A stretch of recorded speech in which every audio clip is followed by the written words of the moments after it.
Everyone, this is Riya Sharma and welcome to अजलाइट institute. So आज के हमारी इस वीडियो में हम एचपी टैट टीजीटी मेडिकल दिसंबर 2022 का पेडागोजी सेक्शन जो है वो सॉल्व करने वाले हैं। तो सबसे पहला जो इसमें क्वेश्चन है वो है who had given hierarchy of human needs. तो इसका जो हमारे पास में करेक्ट आंसर है वो है अब्राहम मैस्लो। ठीक है, इसमें मास्लो नाम दे रखा है। Option number B is correct here. The next question है the stress affects performance in examination, this facts reflects which of the following relationship. तो इसका जो करेक्ट आंसर है वो है कॉग्निशन इमोशन, यानी कि अनुभूति भावना। Then third question is who has not propounded a learning theory. ठीक है, तो इसमें से जो हमारे पास में बी एस ब्लूम है, इन्होंने लर्निंग थ्योरी नहीं दी है, जबकि स्किनर ने ऑपरेंट कंडीशनिंग, कोहलर ने इनसाइट और थॉरनडाइक ने trial and error theory learning theories दी हैं। ठीक है, उसके बाद में हमारे पास में फोर्थ क्वेश्चन है which of the following theory is also known as the theory of reinforcement. तो इसको हम बोलते हैं ऑपरेंट कंडीशनिंग। तो option number A is correct here. The next question is who has propounder who was propounder of the theory of multiple intelligence. तो इसको हमने बड़ी डिटेल से किया था। होवर्ड गार्टनर ने जो है वो मल्टीपल इंटेलिजेंस थ्योरी जो है वो दी है। Errors made by children are indicative of. तो इसका जो हमारे पास में फोर्थ ऑप्शन है वो करेक्ट है, यानी कि children's thinking process which is qualitatively different from adult. ठीक है, बच्चों का जो वो है गुणात्मक रूप से सोचने का प्रक्रिया जो वो अलग होता है। Then next question is effective learning requires. ठीक है, तो इसमें क्या है हमारे पास में dash involvement of the learner. तो इसको तो कोई भी कर सकता है। Option number A is correct here. सक्रिय यानी कि एक्टिव परफॉर्मेंस और involvement of the learner. Then intelligence का आपने IQ का फॉर्मूला लिखना है। तो जैसे कि आपको पता है MA/CA/100 होता है। तो इसका ऑप्शन नंबर ए जो है वो करेक्ट है। देन नेक्स्ट है हमारे पास में the concept of IQ is given by. तो ये जो हमने है इंटेलिजेंस के चैप्टर में शुरू में ही पढ़ा था, विलियम स्टर्न ने जो है वो इसको दिया है। ठीक है, उसके बाद में नेक्स्ट क्वेश्चन है operant conditioning is also called as. ठीक है, तो इसको हम इंस्ट्रूमेंटल कंडीशनिंग भी बोलते हैं। ठीक है, तो इसका ऑप्शन नंबर बी जो है वो करेक्ट है।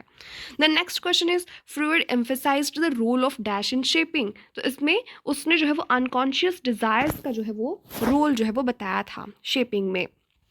उसके बाद नेक्स्ट है according to Piaget's stage of cognitive development the sensory motor stage is associated with. तो इसका जो हमारे पास में ऑप्शन नंबर डी है वो करेक्ट है, और अप्रॉक्सीमेटली हर पेपर में ये रिपीट हुआ है question, imitation, memory and mental representation.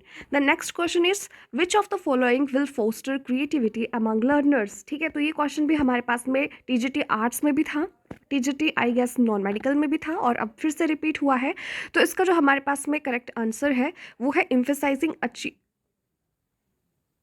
Providing opportunities to questions to every learner. ठीक है, तो इसका जो बी ऑप्शन है वो करेक्ट है। ठीक है, बच्चों को जो है वो प्रश्न पूछने का अवसर प्रदान करना। ठीक है, उसके बाद में है लीनियर प्रोग्रामिंग मॉडल जो है वो किसने दिया था।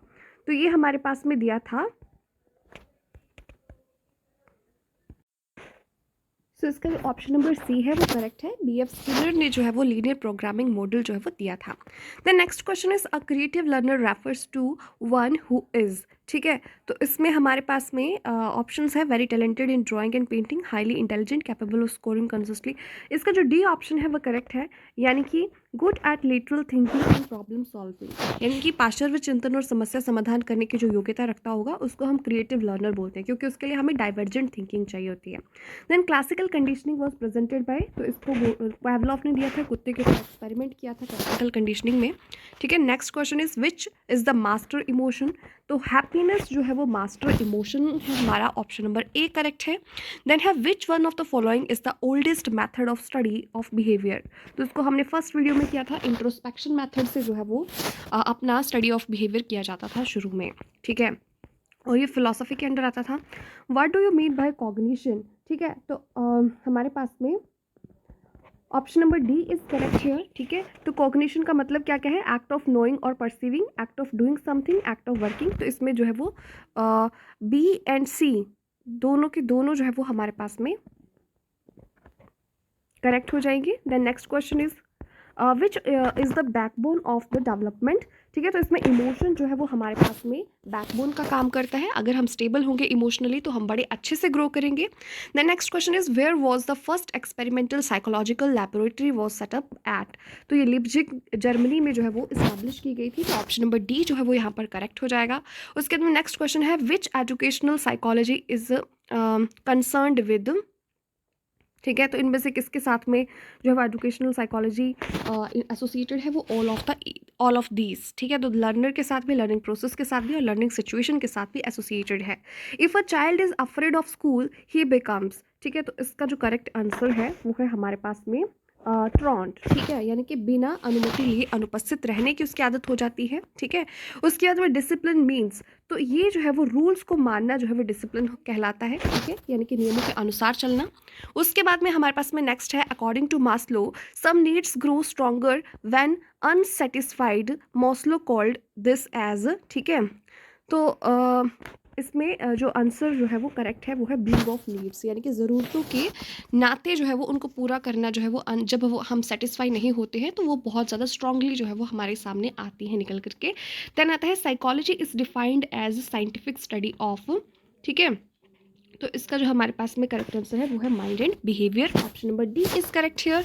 The next question is emotions are the backbone of the development, do you agree. तो हमने अभी भी रिसेंटली पिछला क्वेश्चन भी किया था, तो इसका आंसर नंबर ए जो है वो करेक्ट है कि बैकबोन जो है वो इमोशंस कहलाते हैं हमारी डेवलपमेंट के। उसके बाद में है which of the following is the nature of psychology, ठीक है। तो इसका जो हमारे पास में करेक्ट आंसर है वो है साइंटिफिक, ठीक है। Option number C is correct here. The next question is which of the following is an emotion, ठीक है। तो इसमें हमारे पास में अम्यूजमेंट जो है वो हमारे पास में इमोशन है, जबकि अटेंशन, स्टिमुलस और मेमोरी जो है वो क्या है, लर्निंग के पार्ट्स हैं। देन है विच is the not a factor of motivation, ठीक है। तो इसमें जो हमारे पास में मोटिवेशन का फैक्टर नहीं है वो क्या है, प्रैक्टिस नहीं है, ठीक है। प्रैक्टिस जो है वो मोटिवेशन का फैक्टर नहीं है, जबकि प्रेज, इंसेंटिव और प्राइज के द्वारा जो वो हमें मोटिवेशन मिल सकती है। तो इस तरीके से हमारा टीजीटी मेडिकल का पेपर भी सॉल्व हो गया है। आई होप आपको वीडियो पसंद आई हो। अगर पसंद आई है तो लाइक करिए, शेयर करिए, सब्सक्राइब करिए चैनल को और जुड़े रहें हमारे पास में एज लाइट इंस्टीट्यूट के साथ में। Okay, stay tuned, bye bye.